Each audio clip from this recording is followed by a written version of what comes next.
Concorde, a aeronave que torna realidade a viagem supersônica. Delgada e graciosa, voando 2 vezes na velocidade do som, um símbolo de prestígio com um recorde perfeito de segurança. Mas 113 pessoas morrerão daqui a 120 segundos.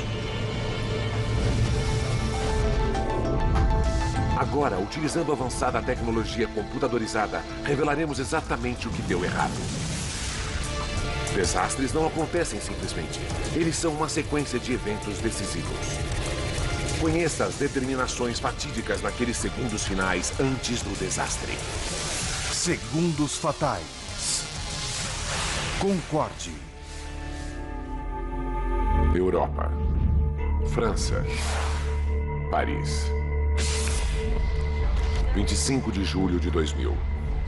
Aeroporto Charles de Gaulle. 12h30 da tarde. 100 homens, mulheres e crianças fazem o check-in para o voo AF4590. Vieram de todas as partes da Alemanha na expectativa de uma viagem única.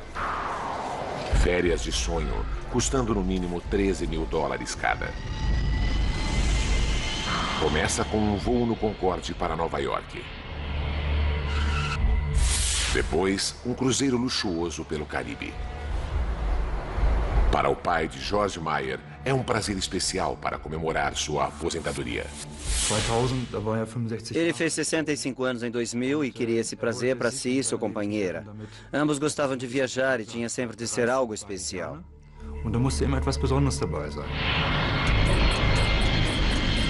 O Concorde é um avião como nenhum outro.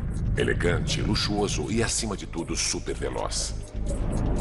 Voando a mais de 2.200 km por hora, o Concorde une a América do Norte a Londres ou Paris em 3 horas e 45 minutos.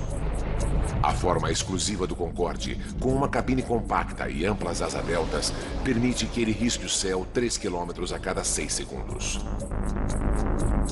John Hutchinson pilotou o Concorde durante 15 anos. A melhor forma de descrevê-lo é simplesmente dizer que era um puro sangue. Uma estrutura linda que responde bem aos comandos como um vencedor de um grande prêmio.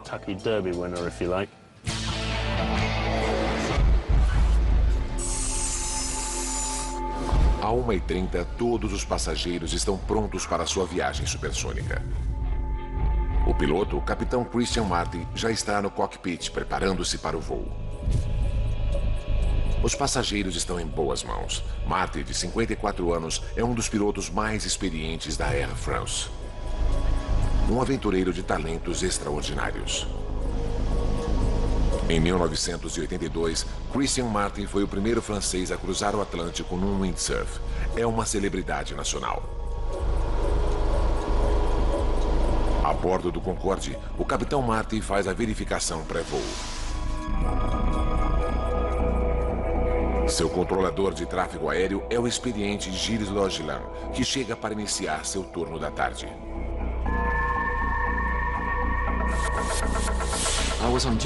Eu estava de serviço na torre de controle sul do aeroporto Charles de Gaulle, em Paris. Não era o meu plantão, mas na véspera um colega me pediu para trocar. Ele fez o meu horário da manhã e eu fiz o seu turno da tarde. Com a troca de turno, ele ganhou um presente inesperado. Gilles Logilin é o controlador responsável pela decolagem do Concorde. O Concorde é um dos mais belos aviões que eu já vi. Sua linha é pura. Eu gostava muito de vê-lo aterrissando e decolando. Durante a verificação pré-voo, o capitão Marty vê que o motor número 2 apresenta uma falha técnica. Uma pequena peça precisa ser trocada. Não é nada sério, mas a segurança do Concorde é sempre prioritária. Com 900 mil horas nos 40 mil voos realizados, jamais houve uma fatalidade. O reparo atrasa a partida do Concorde em 1 hora. 13h54. Os passageiros começam a embarcar. Entre eles, encontra-se a família Air, Christian e Andrea e seus filhos Maximilian e Catarina.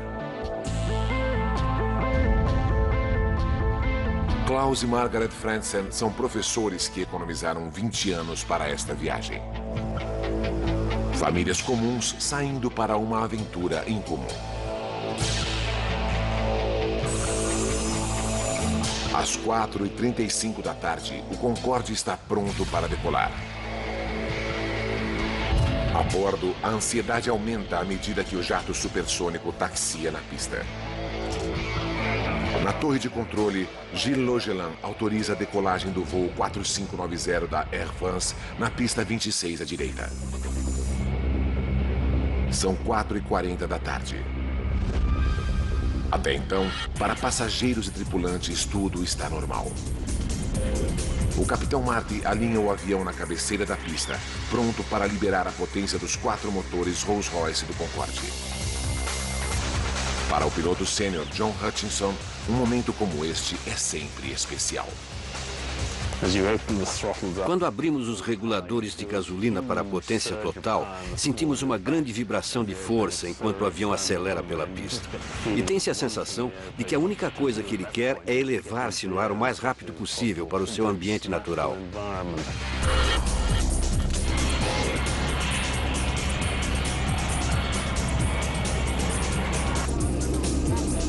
Na torre de controle, Gilles Logelin monitora a decolagem. Eu estava observando o Concorde ganhando força na pista porque é sempre bonito de se ver. É um avião bem pesado e no início é vagaroso, depois ganha velocidade. O Concorde acelera na pista de 4.000 metros. Ele passa a 320 km por hora. Utilizando a computação gráfica, recriamos o que aconteceu a seguir. Para Gilles Logelin, é um momento de puro horror. De repente, vi as chamas no corpo do avião.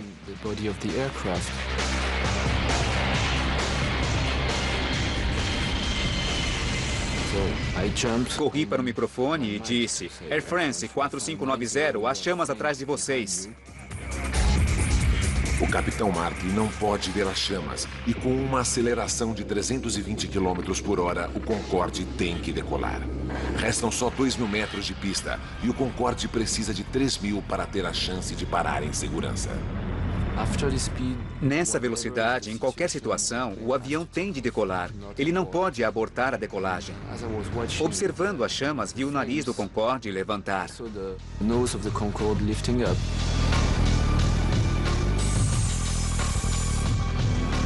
Às 4h43 e 15 segundos, o capitão Marty puxa o manche. O Concorde levanta voo. Foi assim que as testemunhas viram o voo AF4590 do Concorde. Martine Bonnet trabalha em um escritório na margem oeste do aeroporto. Às 4h44, ela tem uma visão aterradora.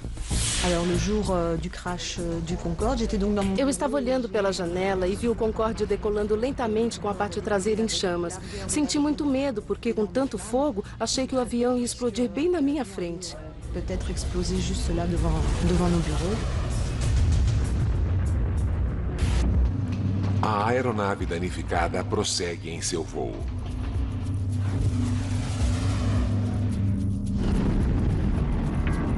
Perto de onde Martine trabalha, o mensageiro Emmanuel Vermignon dirige sua van no final da pista. Quando o Concorde passou, minha janela estava aberta. Eu usava uma camisa polo e o calor que o avião emanava derreteu partes da minha camisa e me provocou pequenas bolhas. Eu podia sentir a quentura no chão.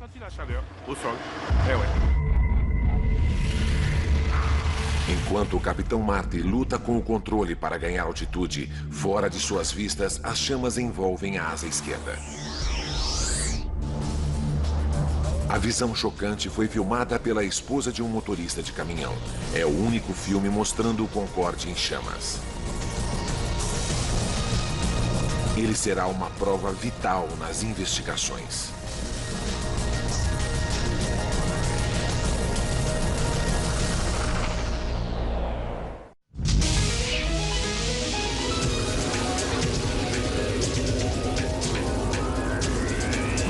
aeroporto de Paris, um Concorde supersônico acabou de decolar. Mas agora o avião está em chamas e 109 passageiros a bordo estão em perigo. Os próximos 69 segundos serão críticos. 4h43 e 30 segundos. O Concorde luta para manter-se no ar. São apenas 30 metros do chão e o avião danificado está em rota de colisão. A cidade de Gonesse, com seus 25 mil habitantes, está diretamente em sua rota. Christine Turpin se dirige ao seu posto de gasolina em Gonesse. Eu estava dirigindo quando vi um avião. Era o Concorde com fogo na parte de trás. Fui diminuindo a marcha e vi o avião em chamas.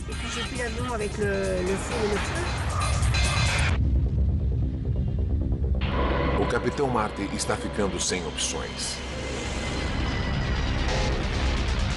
A asa esquerda do Concorde está se desintegrando. O empresário Patrick Tess está diretamente na rota do avião. Eu estava no escritório falando com uma cliente. A janela dá para a pista. Fui interrompido por um barulho tremendo. Era o Concorde em chamas, inclinando-se violentamente.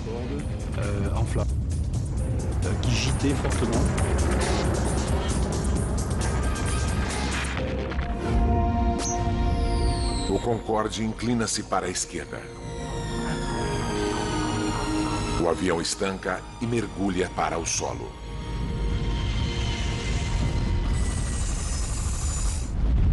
São 4h45.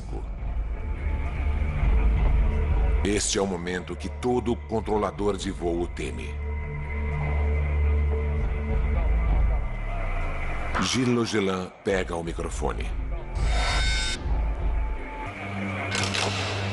Eu chamei o avião dizendo: Air France 4590 está ouvindo. Air France 4590 está ouvindo. Disse isso 2 vezes. Air France 4590 está ouvindo. Não houve resposta.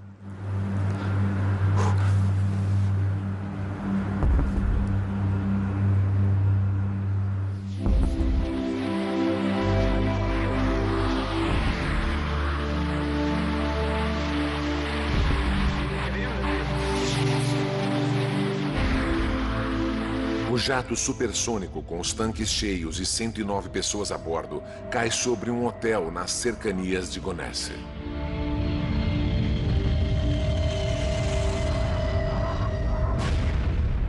Uma apavorante bola de fogo cai sobre o prédio. A professora inglesa Alice Brooking acabara de ocupar um quarto no primeiro andar. Fui direto para a porta do quarto e vi as chamas. Não havia como descer as escadas. Atravessei o quarto e fui para a janela. Felizmente, o recepcionista que estava no estacionamento disse: "Você tem de pular." Ao mesmo tempo, Christine Turpin também vê a explosão e teme o pior. De onde estava, pensei que ele havia caído no posto de gasolina. Minha filha e uma funcionária estavam lá e pensei que haviam morrido. Enquanto Christine Turpin se dirige para lá, um braço de poltrona cai no posto de gasolina. É um lembrete desagradável para Christine sobre o destino dos passageiros.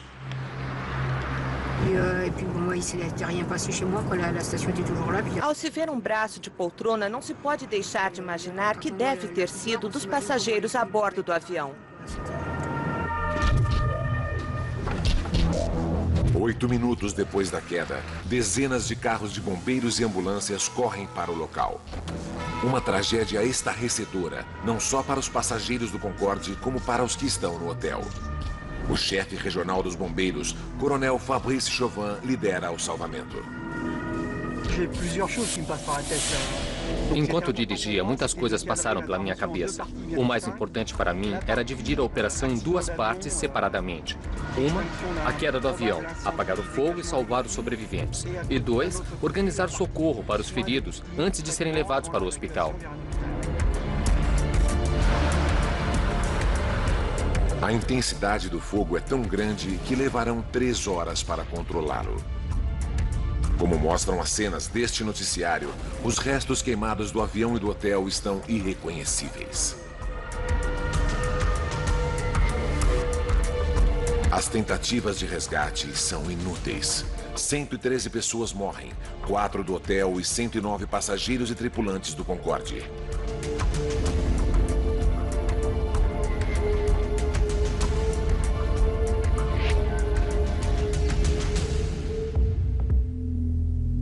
Três gerações da família Air morreram.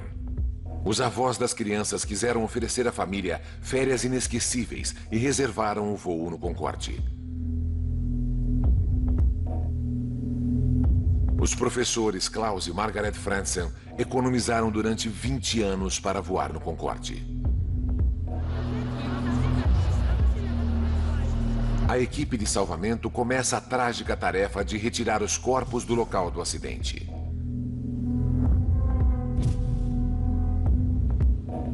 Uma das funcionárias do hotel que morreu era a estudante Kenza Rashid, de 19 anos. Ela começara a trabalhar um dia antes do acidente para ganhar algum dinheiro nas férias. Outra vítima é a arrumadeira Devraneh Chandan Singh. Ela deixou 2 filhos.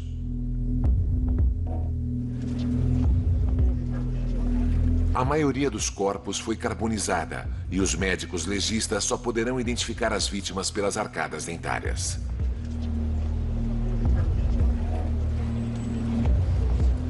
É um momento doloroso para os parentes das vítimas, como George Meyer. Uma das coisas mais difíceis foi a identificação do meu pai e seu sócio. Não sobra muito dos passageiros depois de um acidente. Foi difícil. George vai esperar 2 semanas até identificarem os restos mortais de seu pai. Tivemos de esperar um longo tempo. Não foi nada fácil, dia após dia.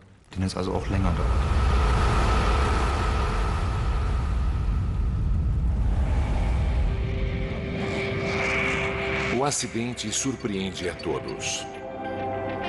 O Concorde, o rei dos céus, o avião que tornou realidade a viagem supersônica, o sonho realizado de muita gente, jamais tivera um acidente fatal até este momento. Foram apenas 120 segundos para destruir esse recorde perfeito. Agora, revendo os eventos daquele dia fatídico e nos aprofundando nas investigações, poderemos revelar o que realmente aconteceu. Uma precisa simulação computadorizada nos levará aonde nenhuma câmera pôde chegar, o coração da zona do desastre.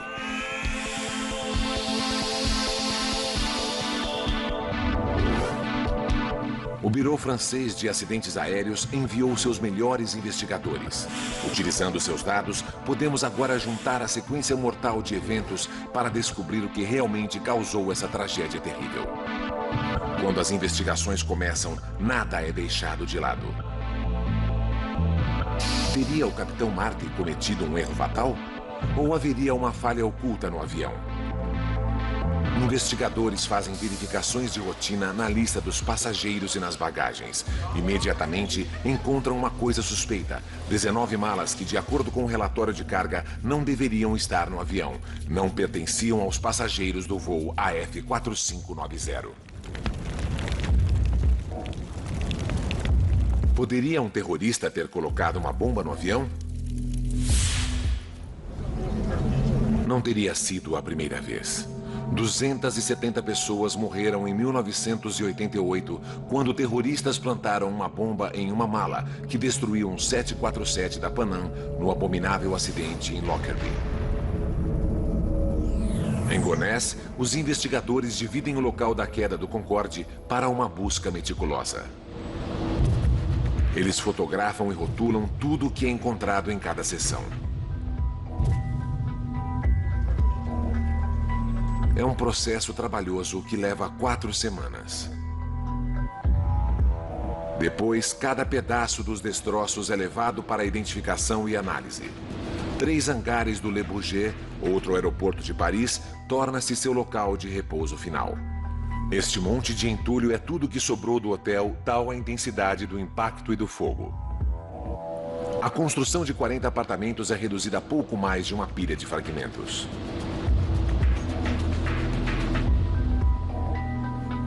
E isto foi o que sobrou do Concorde. Um dos mais belos exemplos da engenharia moderna agora é apenas um emaranhado de borracha queimada, alumínio, plástico derretido e canos partidos.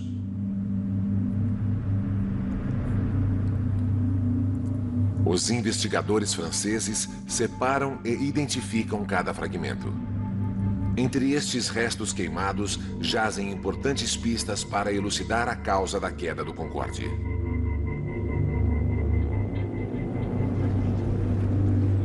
Em questão de horas, a equipe do Bureau Francês de Acidentes Aéreos recupera as caixas pretas. Essas peças são carregadas em todos os aviões para gravar dados técnicos importantes e principalmente a conversa dos pilotos no cockpit.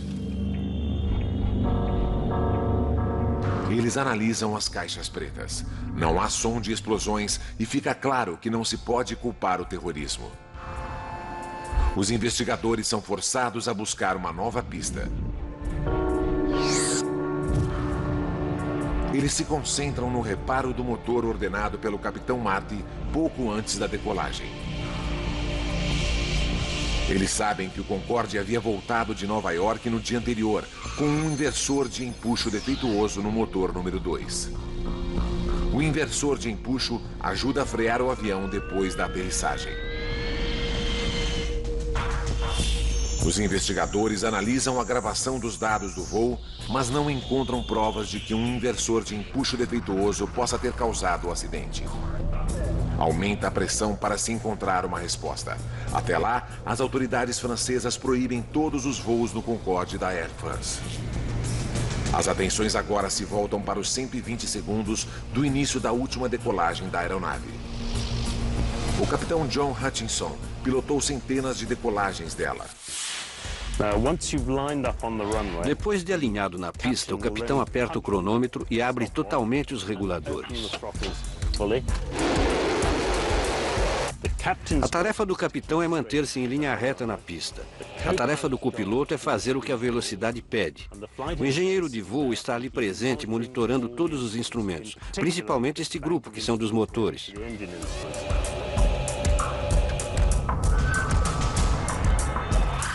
Dados da caixa preta deixam claro que tudo estava normal até que o Concorde atingisse 323 km por hora. O Concorde está agora a 79 segundos do desastre.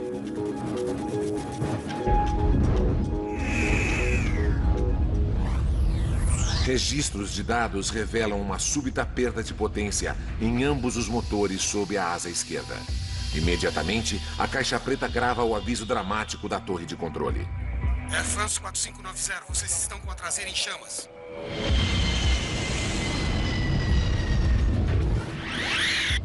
Apesar do aviso, o piloto Christian Marty tinha passado o ponto de retorno. Não há pista suficiente para parar em segurança. Ele teve que decolar. Ele puxou o controle de coluna para levar o avião a seu ângulo de 12,9 graus. Estava tendo problemas com os motores esquerdos, que não produziam a potência que deviam, e se esforçando muito para que a aeronave ganhasse velocidade.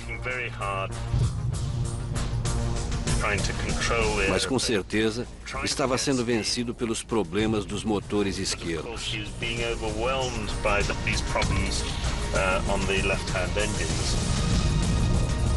Os motores tornaram-se o novo foco das investigações. Por que perderam potência em um momento tão crítico?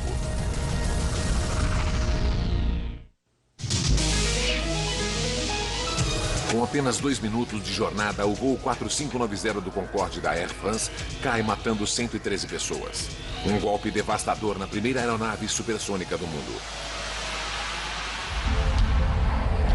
Utilizando computação gráfica avançada com base no relatório oficial, nos aprofundamos na investigação para revelar a sequência mortal de eventos. Os investigadores sabem que os dois motores esquerdos perderam potência quando o Concorde ultrapassou os 323 km/h na pista. Mas por quê? Então, houve um novo e importante dado. Os investigadores franceses encontraram vários fragmentos de pneus na pista, um deles pesando 4,5 kg. Testes confirmam rapidamente que pertencem ao Concorde. É uma pista significante. Por quê? Porque os pneus do Concorde se dilatam em pressão extremamente alta, o que os torna mais propensos a estourar que os de outras aeronaves, principalmente durante pousos e decolagens. O piloto John Hutchinson explica. Quando o capitão levanta o avião, ele está comprimindo o trem de pouso na pista. E a pressão se torna maior nos pneus e nas rodas naquele ponto em especial.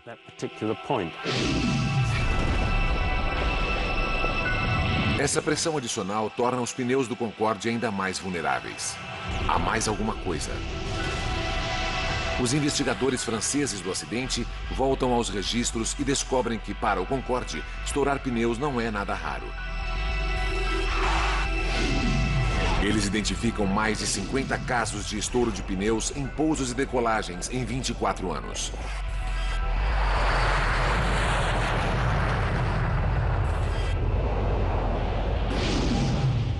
Um dos piores incidentes envolveu outro Concorde da Air France, dessa vez no aeroporto Dulles, de Washington, em 1979. Bill Lightfoot era um dos passageiros naquele dia. Eu podia ver um grande buraco aberto na asa, com pedaços de alumínio ou liga metálica, e muito líquido jorrando do buraco aberto nela. O relatório oficial desse acidente afirma que o pneu estourou enquanto taxiava. Depois, o metal exposto esquentou demais e explodiu, pouco antes da decolagem.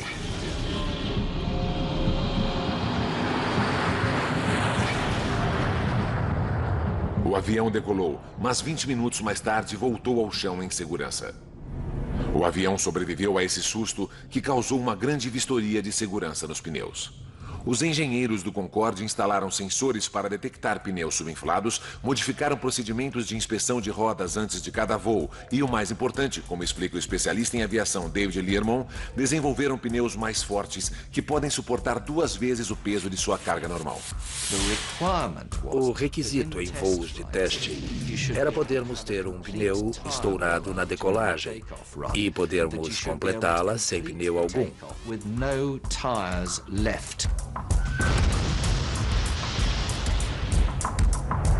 Subsequentemente, era o mesmo com as rodas e nunca mais uma roda falhou.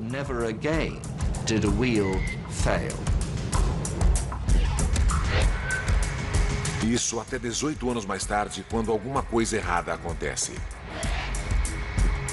Apesar das medidas de segurança, um dos pneus do Concorde explode em fragmentos. Os investigadores vão mais fundo.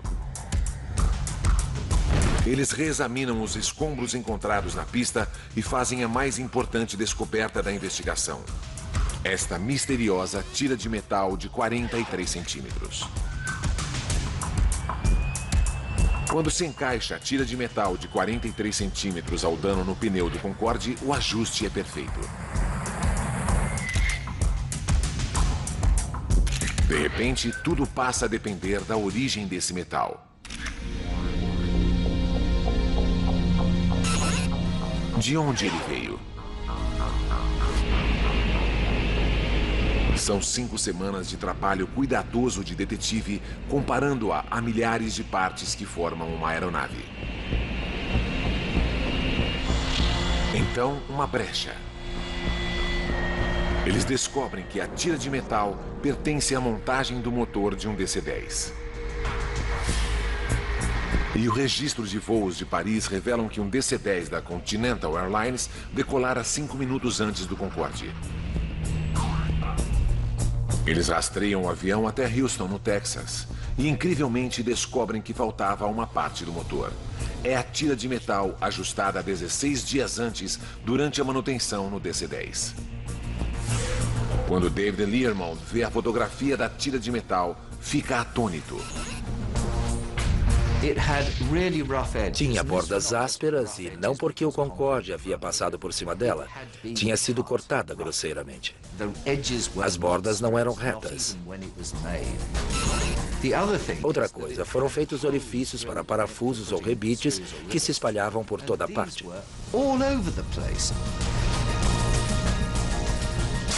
Os investigadores agora têm uma teoria sólida sobre a contribuição da tira de metal no acidente. 81 segundos antes do acidente, o Concorde AF4590 segue a 323 km por hora na pista.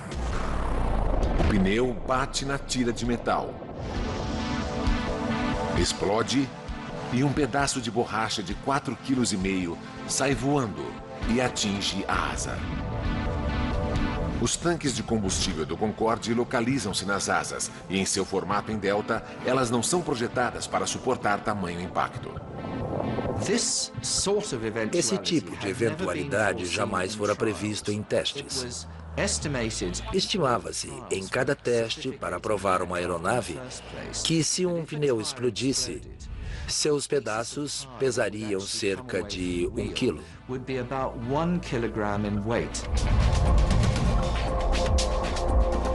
O pedaço de borracha que atinge a asa do Concorde naquele dia pesa quase 5 vezes mais, 4,5 kg. Ninguém pensara nesse tipo de impacto.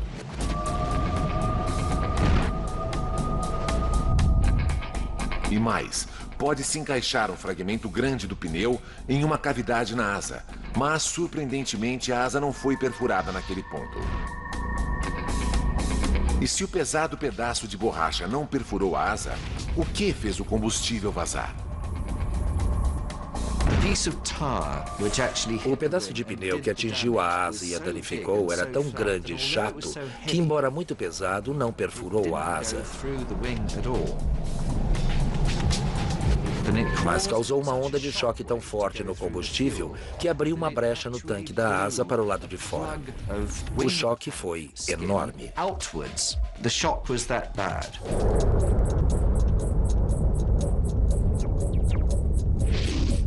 Quando o pedaço de borracha bateu na asa, provocou uma onda de pressão que encontrou a junção mais fraca no tanque de combustível. O combustível esguicha do tanque. 75 litros de combustível jorram sobre o motor a cada segundo.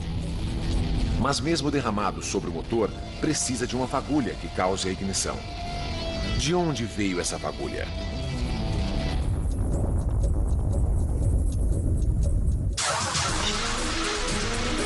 O Concorde 4590 da Air France cai depois de decolar do aeroporto Charles de Gaulle, em Paris.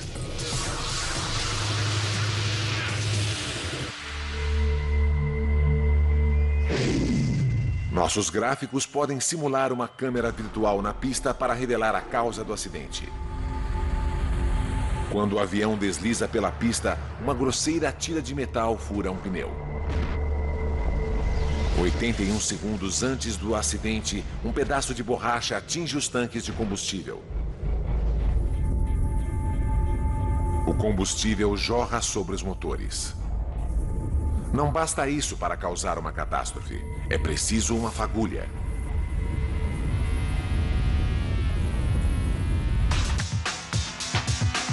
Pela gravação no cockpit, sabemos que os pilotos têm problemas com o mecanismo de pouso na decolagem.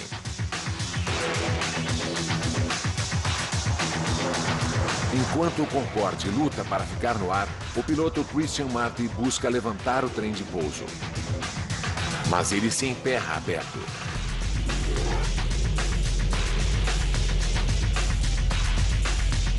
O único filme de vídeo do acidente fornece mais evidências. Ele mostra o trem de pouso na posição para baixo.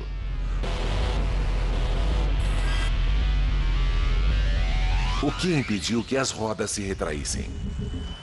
A explicação mais plausível pode ser vista nesta simulação do computador.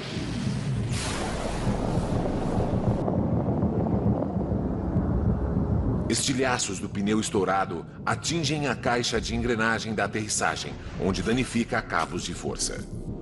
O trem de pouso fica preso na posição para baixo. Pior ainda, cabos expostos serpenteiam com forte fluxo de ar. Se os cabos expostos se tocarem, soltarão fagulhas. Por fatalidade, eles se tocam. Esse contato inflama o combustível que vaza. Naquele momento, o Concorde se torna uma bomba voadora.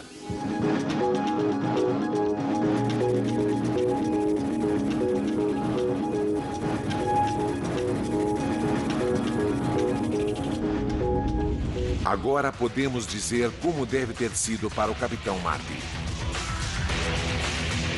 Da poltrona do piloto, ele não pôde ver as chamas. Só soube que o Concorde estava perdendo potência no motor número 2 no momento da decolagem. Um segundo mais tarde, a torre de controle o alertou sobre o fogo. Air France 4590, sua parte de trás está em chamas. A computação gráfica mostra como o Concorde deve ter ficado. Agora, para piorar as coisas para o Capitão Marty, o motor número 1 também está perdendo potência. Os acontecimentos conspiram contra ele. O especialista em segurança de voo explica por quê. O combustível jorrou em grande quantidade por esse orifício, afogando o motor que gradualmente perdeu a potência e, por fim, parou. O piloto ficou com apenas 2 motores do lado direito, quando normalmente eles são 4. Não poderia ter acontecido em momento pior. O Capitão Marty precisa de potência máxima e não tem pista suficiente para parar. Ele coloca o Concorde no ar. Gravações no cockpit revelam que às 4h43 e 22 segundos, o alarme de incêndio do motor dispara. E 3 segundos mais tarde, o capitão desliga o motor número 2.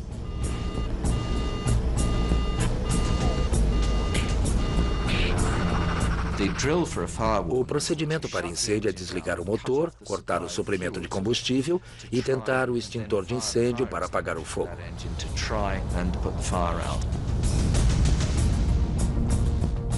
O Concorde agora está a 53 segundos do desastre.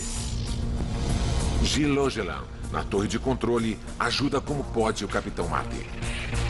Faça como preferir, a prioridade é sua para voltar à pista. Mas a 60 metros, o Concorde está baixo demais para manobrar. Em vez disso, o Capitão Marty tenta levar o avião danificado para a pista mais próxima, no aeroporto Le Bourget, a 5 quilômetros à frente. Mas há um novo problema para o Capitão Marty. O fogo agora é tão intenso que a asa do Concorde está derretendo e se desintegrando. A ponta de trás da asa do Concorde é o controle conhecido como Elevon, que permite ao piloto elevar ou baixar o nariz da aeronave. O fogo foi tão forte que a estrutura de trás do avião estava virtualmente se evaporando. Os controles essenciais do piloto estavam sendo destruídos.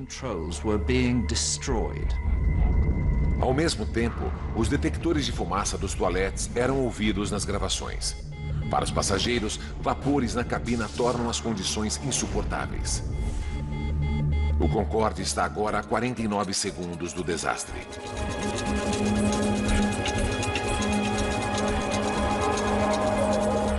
No cockpit, Christian Marty luta com os controles, tentando ganhar velocidade e altura.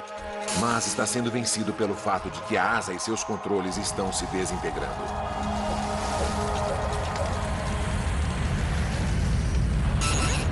– 33 segundos. O alarme de incêndio do motor soa novamente e permanece ligado por toda a duração do voo. O Capitão Marty não tem mais opções. Mesmo a pista do Le Bourget, agora a 3 quilômetros, está fora de alcance. Nos últimos 11 segundos, a torre de controle ouve as últimas palavras de Christian Marty. Tarde demais, não há tempo.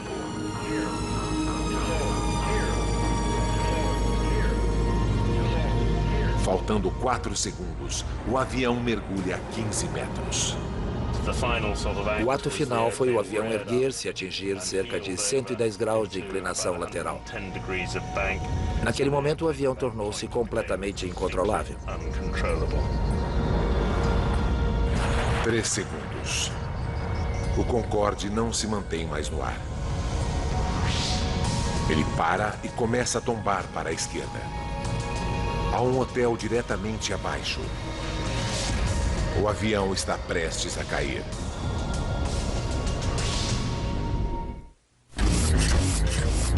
"118 segundos depois que o Concorde começa a acelerar na pista, 109 pessoas veem a face da morte.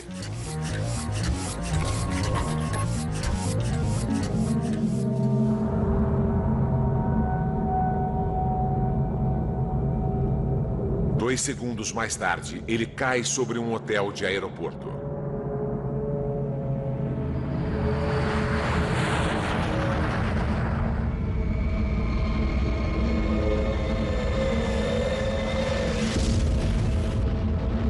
Os 100 passageiros e 9 tripulantes a bordo morrem, bem como 4 pessoas no hotel. O controlador de tráfego aéreo, Gilles Logelin, iniciou o Concorde em seu voo fatídico e foi testemunha dos apavorantes segundos finais. Eu sabia que tudo havia terminado. Sabia que era a confirmação de uma realidade que eu não aceitara. Pois até aquele momento, eu ainda acreditava não ser verdade, que não era real. E aí eu percebi que estava acabado. O que não podia acontecer, acontecera. Era um acidente real. O Concorde, o único supersônico bem-sucedido, teve seu recorde de 25 anos de segurança destruído em apenas 120 segundos. Foi um desastre de horror inimaginável. Os passageiros tiveram poucos segundos para se preparar para morrer. O advogado Christoph Wellens fala pelas vítimas. Creio que os passageiros perceberam logo que alguma coisa ia mal com o avião. Ele não subiu, e então uma asa pegou fogo. Ele voava a baixa altitude, logo acima do chão. Depois, o avião começou a virar. Acho que eles perceberam logo que algo terrível estava para acontecer. E devem ter se preparado para morrer. 2 dias mais tarde, permitem que os parentes coloquem flores no local do acidente.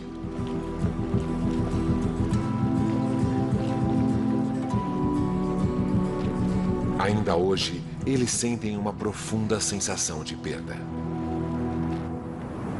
O pai de George Meyer morreu no acidente. Eu sinto saudade dele. Ele deixou um vazio que não será preenchido. O mais terrível é que ele não morreu de causas naturais, mas em um acidente horrível. Ele perdeu a vida estando no auge.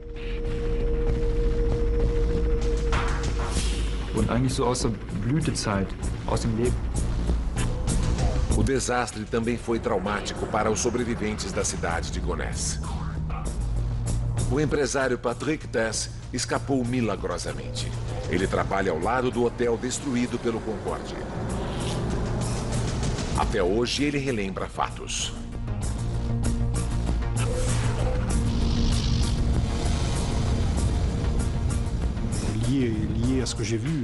Naturalmente, o acidente causou um efeito em mim. Não poderia ser de outra forma.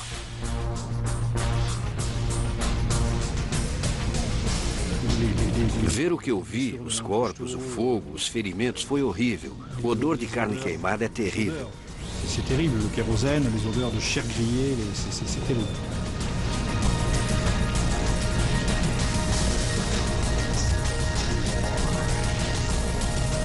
Para o Concorde, o desastre de Paris foi o início do fim.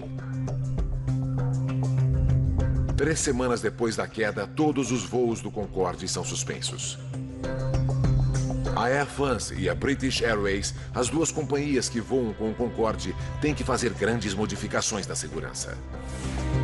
Pneus são reforçados para que continuem funcionais, mesmo se perfurados por uma lâmina de 30 centímetros.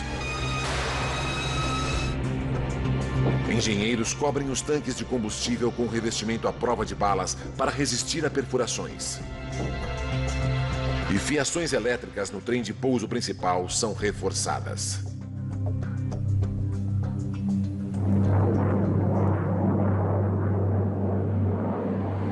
Mas o Concorde nunca mais recuperaria sua antiga glória. 14 meses depois da queda, ele voltou a voar. Mas o custo para manter e melhorar a frota envelhecida é alto demais. O número de passageiros cai vertiginosamente. Em 24 de outubro de 2003, o Concorde leva passageiros pela última vez. A primeira era de passageiros supersônicos chega ao fim. O Concorde agora é apenas uma relíquia de museu. Aquela fatídica tarde de julho em Paris deveu-se a uma crítica sequência de eventos. Uma simples tira de metal na pista perfura um pneu, lançando pedaços do pneu contra a asa. Uma onda de pressão causa a erupção do combustível do tanque e os fragmentos voam para debaixo do trem de pouso, onde atinge um cabo elétrico. Uma fagulha se inflama, causando um inferno no momento crucial da decolagem.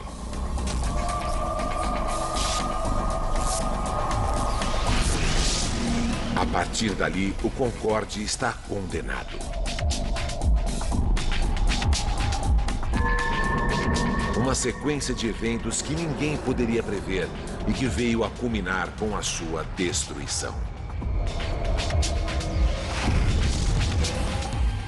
Versão Marshmallow São Paulo.